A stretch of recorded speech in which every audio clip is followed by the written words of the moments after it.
is going on, guys? Matt Downs with Daily Grind Fantasy Sports here to give you the edge for this NBA 12-17 slate on DraftKings. Cannot wait to break it down. Yesterday was probably one of the more obvious slates to play. We had all of Brooklyn ruled out. We had 8 available players for them, and they pretty much all smashed with a couple exceptions, but they all hit value. I think Duke was the person who didn't hit value, but nonetheless, I mean, you should have been playing the Nets. You should have played Sangoon in cash, and I know that screwed you, but I also called Daniel Tice. Daniel Tice and Sangoon were the plays yesterday because one of those two were going to get heavy minutes and go off. The public was on Sangoon because of his fantasy points per minute, but a lot of people went Tice. And he scored like 44 points. So I preface that because this slate is almost as obvious. I actually think it's just as obvious, if not more. So let's actually take a look here at this 8-game slate. We have 4 teams on very thin rotations, 2 of them because of COVID. And I believe that is Sacramento and the Lakers. So really, there's not too much to cover other than those 4 teams. So let's just cover those 4 teams. And then if any crazy slate-breaking injury news does come out a little bit later, we will adjust. And by the way, I did update my cheat sheet with all my favorite plays from this video with updated player notes. So you guys, if you guys scroll over all these player notes, all this is discussed in the video. And this is posted to our website for completely free. So if you guys head over to dgfantasy.com, one of the many things you can utilize for our free people, for our free members, you can head over to the articles tab here under NBA and look at our favorite cheat sheet, our favorite plays, and we include this in our free cheat sheet. Also, if you guys want to sign up for a $20 package, you head over to our DFS cheat sheet, and there you get updated ownership projections, actual projections, our favorite player pools, our favorite cash plays, GPP plays, all that good stuff. It looks something very similar to this once it loads, and these are for paid members, so you guys can go to my favorite cash plays from last night, GBP plays, all that good stuff. And I condensed the player pool for you guys, and that's one of the paid benefits you get here on dgfantasy.com. But let's go ahead and focus on these 4 teams because honestly, you shouldn't look anywhere else outside of these teams for cash. For GBPs, yeah, you can get a little bit crazy, and we can talk about the rest of the slate here. But I will be including that on our website for any updated plays. So let's go ahead and talk about one of the more obvious teams here on the slate, which is going to be Milwaukee. Both of the Antetokounmpo brothers are out here with Giannis and Thanasis. We also have DiVincenzo, Brook Lopez, Wesley Matthews, Ojale, and then now Bobby Portis is out here for the Bucks. So as you guys can see here, so many people out for the Milwaukee Bucks. They will be one team we will be targeting here on this video. Going down the list here, the Lakers are the second most obvious team. They are without Ariza, Bradley, THT, Dwight Howard, which affects their center minutes, none, and then also Westbrook. So one of the heavier usage guys on the team. We know that 3-headed monster between AD, LeBron, and Westbrook. When any of those guys are ruled out, the other 2 are very obvious plays. So we will be focusing on the Lakers here in a little bit. Also, a very good matchup, one of the higher over-unders here on the slate. Playing against Minnesota, one of the pace-up teams here in the NBA. The Timberwolves are also favored by 1 point, which is actually pretty interesting. Portland, another team to really kind of focus on, but this is more for GPPs because McCollum is out, and they also have some pending injury news here with Dennis Smith, so that will obviously impact the guard rotations. And then last but not least here, we do have the Sacramento Kings, the late night hammer at 10 o'clock. This game will be a higher over-under because anybody who ever does play Sacramento or Memphis does have a higher over-under. Virtually no defense play between those teams. But Halliburton is questionable. Rashawn Holmes, Bagley, Terrence Davis, and Lewis King are out. So if Halliburton is added to the injury report, I will have even more interest in the Sacramento Kings. But that being said, very thin rotation here from that team as well. So let's go ahead and start out with the Milwaukee Bucks here. Let's go ahead and sort by ownership here just to see what the public is thinking. And sure enough, Chris Middleton here at 6.7K. He is the most obvious play on the slate by far. Projected 35 minutes without Giannis. He does get a slight usage bump. Actually, he gets a tremendous usage bump. If we take a look here, at 8.5% usage bump and a 0.3 fantasy points per minute boost. So, averaging 1.39 fantasy points per minute without Bobby Portis and Giannis on the court. 35 projected minutes. He's probably going to play the entire game in a decent matchup here versus Pelicans. Comes out to a 7.3 point per dollar value. In terms of a 6.7 price tag, that is insane. Lock him in virtually every single contest, specifically for cash. But for GBPs, I would not recommend getting different here with Chris Middleton or Drew Holiday. Drew Holiday is the other obvious option. He's also slightly more than Chris Middleton, but that's because he has a higher usage rate being the point guard. He's also averaging more fantasy points here to start the season. 1.54 fantasy points per minute. I get that this is only in a 31 and 39 minute sample size, but this is something similar to what we're seeing here. They're around a 1.3 fantasy point per minute player, and at those price tags, they really should be closer to a 9K, 10K range without Giannis on the court. I mean, we're looking at between 40 and 50 point projections here for both of these guys. One guy that is going to start and play and that I really don't have any confidence in whatsoever is going to be DeMarcus Cousins here. Projected 20 minutes at a 3.1K price tag. Yes, he is going to start. He's going to be forced to play. That's the main thing. He has to play this game. We know historically is an elite fantasy point per minute player, specifically at that 3.1K price tag. If he does play 20 plus minutes, then yes, he's going to be in a smash spot. Right now we have him projected at 22.2 points. 7.2 point per dollar value. So I definitely don't mind DeMarcus Cousins here in the spot. He's going to be very chalky.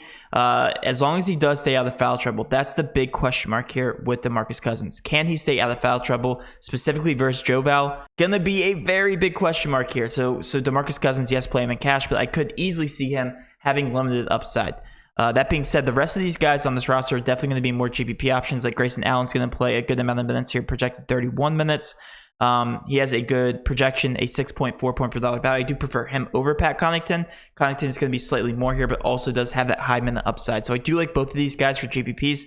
However, I do prefer Grayson Allen. Chris Middleton, DeMarcus Cousins, and Drew Holiday, lock them in cash and small GPPs right now. Now, switching over to the Los Angeles Lakers, the second most obvious team when it comes to chalk. The two pay-up options, whenever, like I said earlier in the video, whenever you take Westbrook off the court, LeBron James, Anthony Davis, they get a ton of ownership.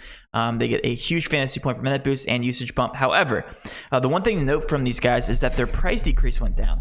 They went down from about 11K all the way back down here to 10.4 and 9.4K. Last time Anthony Davis was on the slate here, he was 10.4K, so a full $1,000 price decrease. So I expect him to be very, very chalky. Doesn't make any sense. I don't know what DraftKings was thinking here with the pricing. Plug and play Anthony Davis. LeBron James is going to be the next obvious play here, just because I think he's more expensive. I think he's going to be a little bit lower owned, but he's showing higher ownership here in bigger GPPs, probably because he's been on a very good roll as of late. Right now, he's coming off a 38 DraftKings point performance, but keep in mind they are playing the Minnesota Timberwolves, so they are projected to score 110 points. So it's a pace-up spot. LeBron James, Anthony Davis, if you can get him into your lineup, which you should be able to, I would prefer both of those guys. Drew Holiday, Chris Middleton, LeBron James, and Anthony Davis. Again, getting those guys into your lineup will probably be a very chalky build. We're going to be looking at some of these lower price guys, these cheaper options here, and they do have some upside here. Carmelo Anthony doesn't have the highest minute upside. He's only played a max of 28 minutes over the past 3 games, but at a 4K price tag, definitely don't mind him. In terms of fantasy points per minute, he is averaging a 0.92 fantasy point per minute output without Russell Westbrook and THT on the court. The next two obvious options here, and I do think they are cash viable because of the minute upside, and I'm actually surprised to see that they're not carrying that much ownership, is going to be Austin Reeves and Wayne Ellington. They're pretty much the exact same player in terms of fantasy point per minute, averaging about 0.6 to 0.7 fantasy points per minute. But keep in mind, look at the minutes here. Austin Reeves projected 36 minutes as long as he does start, and he has been starting at that shooting guard position.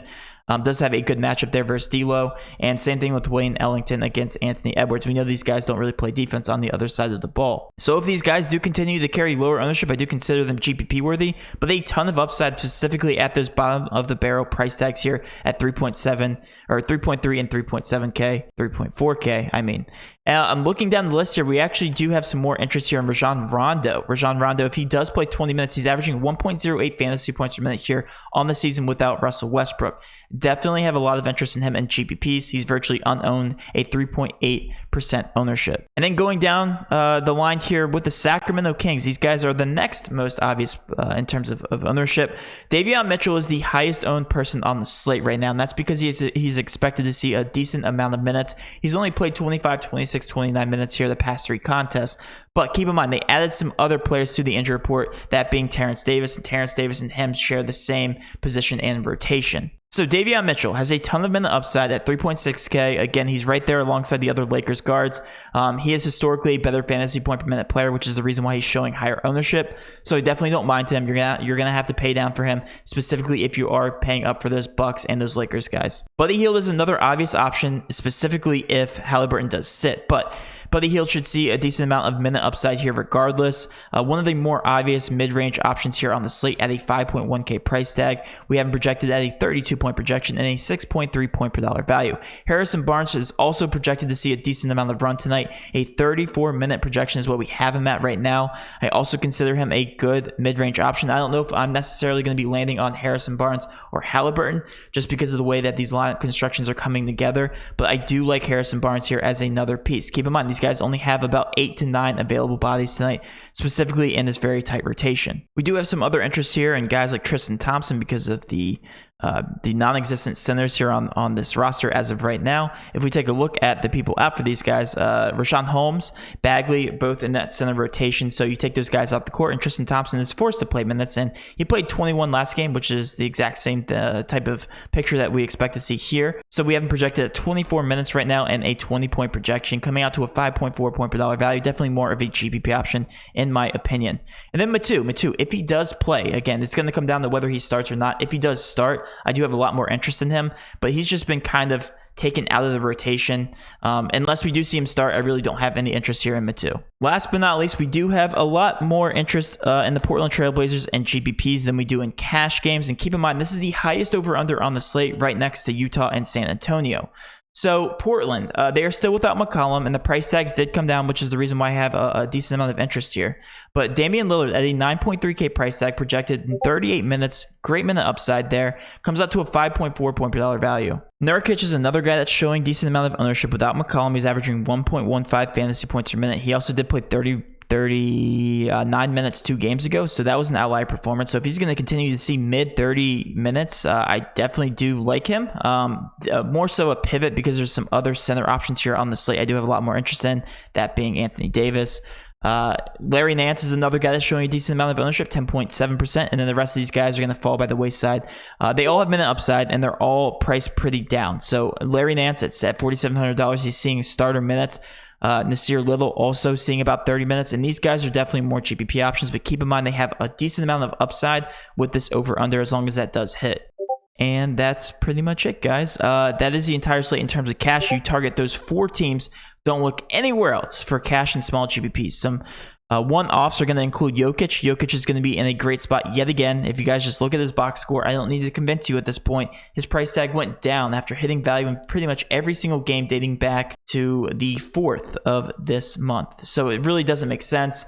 12K price tag. If you're looking to pay all the way down for a lot of these value plays, it'll be easy to get Jokic into your lineup. But that's pretty much it, guys, for the slate. Hopefully you did enjoy this breakdown. If you did, please do hit that subscription button, notification bell, and of course, smash that like button for all of our future NBA content. With all that being said, have a great rest of your day, and let's cash.